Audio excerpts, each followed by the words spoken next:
गौतम बुद्ध का जीवन हर किसी के लिए प्रेरणादायी है। गौतम बुद्ध बौद्ध धर्म के प्रवर्तक थे।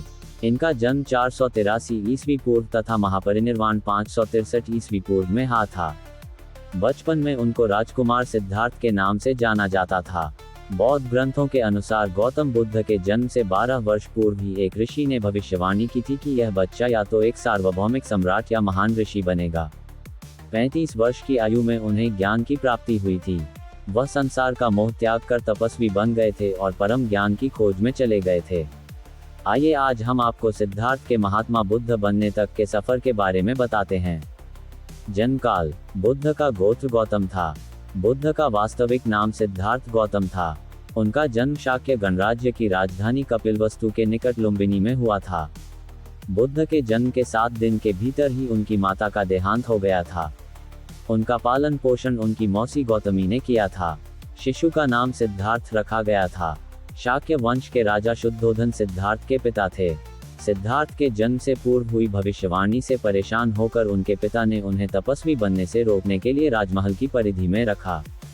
गौतम राजसी विलासिता में पले बढ़े, बाहरी दुनिया से आक्रांत, नृत्य करने वाली लड़कियों द्वारा मनोरंजन, ब्राह्मणों द्वारा निर्देशन और तीरंदाजी, तलवारबाजी, कुश्ती, तैराकी और दौड़ में प्रशिक्षित किए गए थे। कम उम्र में ही उनका विवाह राजकुमारी यशोधरा से करा दिया गया। दोनों का एक पुत्र भी हुआ, जिसका नाम राहुल था। गौतम बुद्ध की वजह से बदल गया इस स्त्री का जीवन, जाने कैसे। सिद्धार्थ बचपन से ही अत्यंत करुण हृदय वाले थे। वह किसी का भी दुख नहीं देख सकते थे।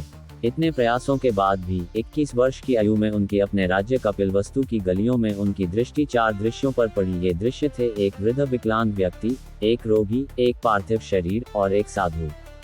इन 4 दृश्यों को देखकर सिद्धार्थ समझ गए थे कि सबका जन्म होता है, सबको बुढ़ापा आता है, सबको बीमारी होती है और एक दिन सब मृत्यु को प्राप्त होते हैं। इससे व्यथित होकर उन्होंने अपना धनवान जीवन, अपनी पत्नी, पुत्र एवं राजपाट का त्याग करते हुए साधु का जीवन अपना लिया और जन्म, बुढ़ापा, दर्द, बीमारी और मृत्यु से जुड़े सवालों की खोज में निकल गए। ज्ञान की प्राप्ति। सिद्धार्थ ने अपने प्रश्नों के उत्तर ढूंढने शुरू किए। समुचित ध्यान लगा पाने के बाद भी उन्हें इन प्रश्नों के उत्तर नहीं मिले। फिर उन्होंने तपस्या भी की, लेकिन अपने प्रश्नों के उत्तर नहीं मिले। इसके बाद कुछ और साथियों के साथ अधिक कठोर तपस्या प्रारंभ की। ऐसे करते हुए 6 वर्ष व्यतीत हो गए। भूख से व्याकुल मृत्यु के निकट पहुंचकर बिना प्रश्नों के उत्तर पाए वह कुछ और करने के बारे में विचार करने लगे थे। एक गांव में भोजन की तलाश में निकल गए, फिर वहां थोड़ा सा भोजन ग्रहण किया। इसके बाद वह कठोर तपस्या छोड़कर एक पीपल के पेड़, जो अब बोधि वृक्ष के नाम से जाना जाता है, के नीचे प्रतिज्ञा करके बैठ गए कि वह सत्य जाने बिना उठेंगे नहीं। वह सारी रात बैठे रहे और माना जाता है यही वह क्षण था जब सुबह के समय उन्हें पूर्ण ज्ञान की प्राप्ति हुई थी। उनकी अविद्या नष्ट हो गई और उन्हें निर्वाण यानी बोधि प्राप्त हुई और वे 35 वर्ष की आयु में बुद्ध बन गए। बुद्ध को शाक्य मुनि के रूप में भी जाना जाता है। 7 हफ्तों तक उन्होंने मुक्ति की स्वतंत्रता और शांति का आनंद लिया। प्रारंभ में तो वह अपने बोधि के बारे में दूसरों को ज्ञान नहीं देना चाहते थे।